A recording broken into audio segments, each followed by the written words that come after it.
Bijna iedere huisartsenpraktijk heeft tegenwoordig een ondersteuner in dienst voor psychische klachten. En die zijn er blijkbaar volop. Van jongeren met liefdesverdriet waar ze heel veel last van hebben tot hele zware psychiatrische problematiek. Psychische hulp via de huisarts, dat groeit sterk. En verder in deze Zeeland nu. Opwinding over gevonden vestingmuur. En Big Brother is watching de automobilist.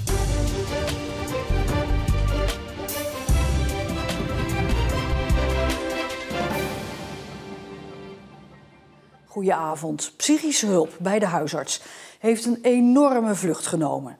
Zo'n 90% van de huisartsenpraktijken heeft inmiddels een praktijkondersteuner die zich alleen bezighoudt met psychische klachten en problemen, blijkt uit onderzoek.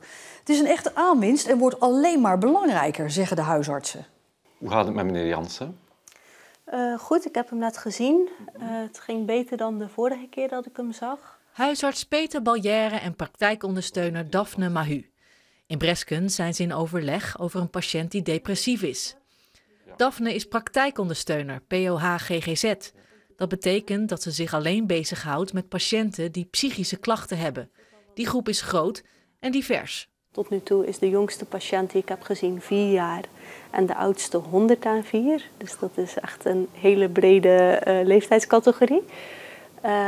En de problematiek is ook heel divers. Van jongeren met liefdesverdriet waar ze heel veel last van hebben tot hele zware psychiatrische problematiek. Steeds meer huisartsenpraktijken hebben een praktijkondersteuner die zich alleen bezighoudt met patiënten met psychische klachten. Ruim 10 jaar terug had nog maar 1/4 van de praktijken zo'n ondersteuner. Nu is dat 90% en de agenda's lopen vol. Soms overvol. Ik zie het in de afgelopen jaren al ontstaan, dat er steeds meer doelgroepen voor de POH GGZ bijkomen. En ik denk dat dat alleen maar zal toenemen. Dus dat er een steeds groter aantal mensen in aanmerking komen voor de POH GGZ. Dat ik over 4 weken nog eens terugkom om even te overleggen. Over 2 weken? Ja. Over 2 weken nog zo. Ja, is goed. Ja, aangeschoven is collega Marieke Kerklaan. Marieke, steeds meer huisartsenpraktijken hebben zo'n praktijkondersteuner voor psychische klachten. Maar ja, betekent dat nou dat we met z'n allen er blijkbaar zoveel psychische klachten bij hebben gekregen? Nou, dat is een beetje te simpel gesteld.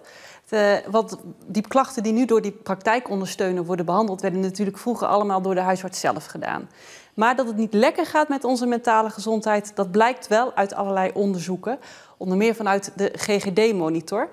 21% van de volwassen Zeeuwen kampt met psychische problemen. Nou, in vergelijking met 10 jaar geleden was dat 17%, dus daar zie je echt wel een stijging in.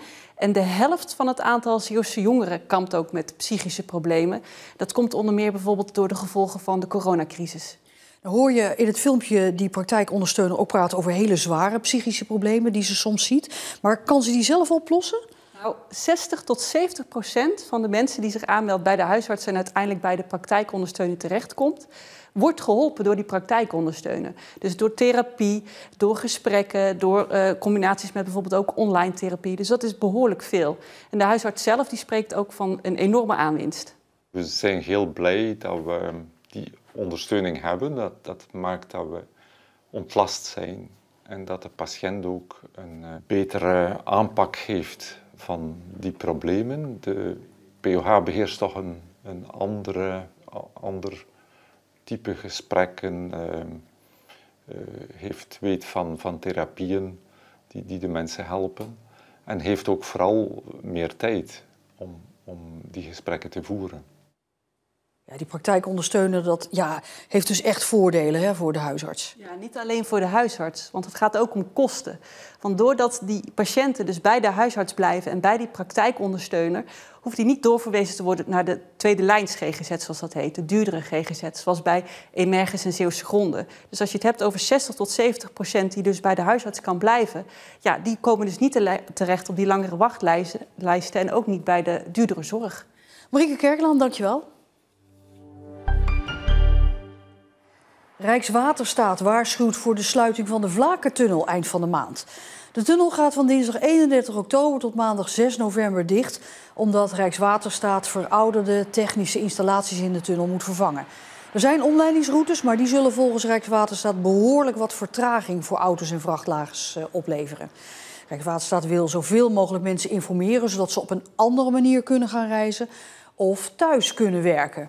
De Vlakentunnel is een cruciaal punt in de A58. Scheepsbouwer Dame eist compensatie van de Nederlandse staat vanwege de sancties tegen Rusland. De scheepsbouwer zegt door Nederlandse sancties financiële risico's te lopen.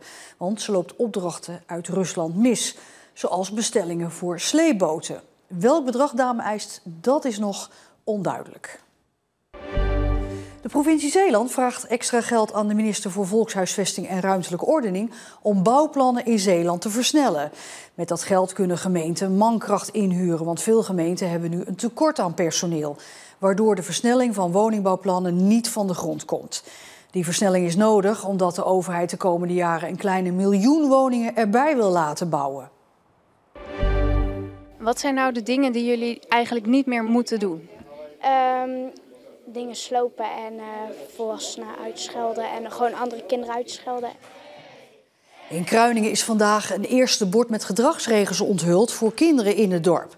De borden worden overal opgehangen en moeten zorgen voor een gedragsverandering.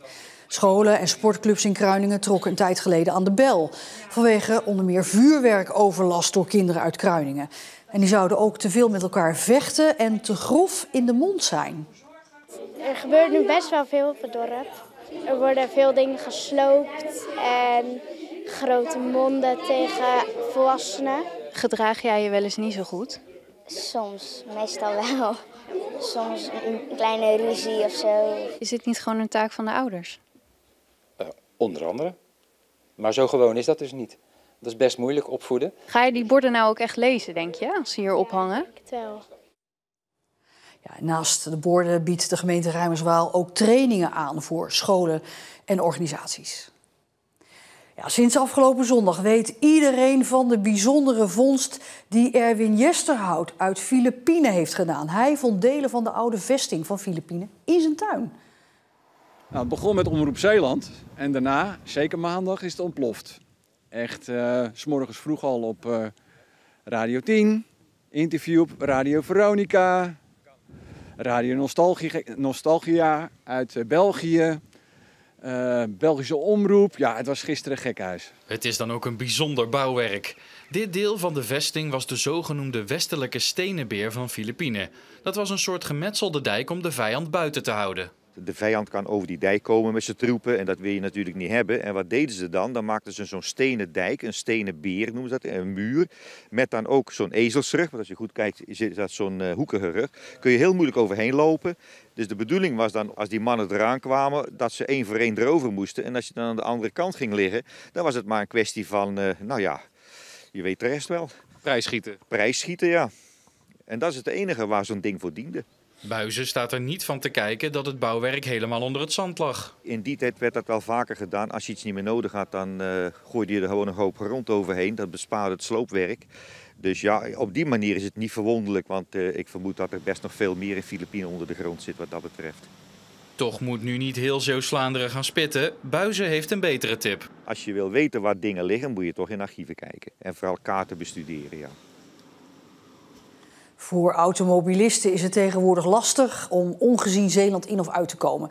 En dat komt omdat de politie op alle drukkere wegen camera's heeft opgehangen. Die camera's lezen dan kentekens en vergelijken die vervolgens met een lijst van gezochte kentekens. In Zeeland staan ruim 20 camera's die dag en nacht alle kentekens van alle passerende auto's scannen. Ze staan op drukke wegen en in de haven van Vlissingen-Oost. De politie spoort daarmee criminelen op. De ANPR-camera's die in Zeeland staan worden voornamelijk gebruikt als selectiemiddel. Dus echt als heterdaadverhogend middel voor de politie hier zo. En dan kan je denken aan bijvoorbeeld mensen die rijden zonder rijbewijs, waarvan wij ze nog zoeken. Dus bijvoorbeeld met openstaande boetes of dat ze nog als verdachte in een zaak gehoord moeten worden. Mensen waarvan het rijbewijs is afgepakt omdat ze te hard hebben gereden of onder invloed van verdovende middelen. Dus daar worden ze voornamelijk voor gebruikt. De politie kan de beelden ook opvragen nadat een misdaad is gepleegd. Ja, er bestaat ook een mogelijkheid om achteraf, dus met toestemming van de officier van justitie, ook de gegevens van de diverse ANPR-camera's te bekijken. En dat doen we voornamelijk in rechercheonderzoeken. Dus bijvoorbeeld er is een overval gepleegd en het rechercheteam heeft interesse in wie dat dan gedaan zou moeten hebben, welk voertuig ze gebruik van hebben gemaakt. Dan kunnen we dus met toestemming van de officier die gegevens alsnog bekijken. De camera's staan in Zeeland zo opgesteld dat het vanuit Walcheren, de Beverlanden en Schouwen lastig is de provincie ongezien te verlaten. Ja, de locaties die zijn ook wel landelijk afgesproken. Er is onder andere afgesproken dat we geen landelijk dekkend netwerk mogen hebben. Nu is het wel zo dat in Zeeland inderdaad rond de grenzen, dus op de 58, 57 en 59 en bij de Westerschelde-tunnel, dat daar inderdaad camera's hangen. Dat komt voornamelijk doordat daar intensieve verkeersstromen zijn en dat een van de criteria is om daar een camera op te hangen. Dat dat dan min of meer toevallig is dat het net de provinciegrenzen zijn, ja, is echt toeval. Er zijn maar een paar ontsnappingsroutes, zoals hier bij de Badsebrug. Waar geen intensieve verkeersstromen zijn, kan je ook zeker nog zonder gezien te worden de provincie uit. Ja. En merken jullie ook, misschien weten jullie dat helemaal niet hoor, maar dat mensen die zeg maar niet gezien willen worden, die weggetjes ook nemen? Nou, we hebben zeker wel indicaties dat er in bepaalde onderzoeken mensen de camera's ontwijken. Ja, zeker. En balen jullie daar eigenlijk een beetje van, dat iedereen weet waar ze staan? Ja, het is wettelijk zo afgesproken dat het openbaar moet zijn, dus ja, daar hebben we het mee te doen. De politie is verplicht om alle locaties waar camera's staan openbaar te maken. Ja, dus wil u nou weten waar die camera's allemaal hangen in Zeeland? Ze zijn terug te vinden in het artikel op onze site omroepzeeland.nl en ook terug te vinden op onze app. Na de mooie zomerdag van gisteren zagen we vandaag toch weer de eerste buien vallen. En de temperatuur die lag vanmiddag rond de 15 graden en dat is ook echt een stuk minder dan gisteren. De komende dagen blijven wisselvallig, maar de temperatuur die zal in de loop van de week wel weer iets omhoog kruipen. En dan lijkt het erop dat we best weer een mooi weekend gaan krijgen. En tot zover deze Zeeland Nu. Nog een hele fijne dinsdagavond en graag tot morgen.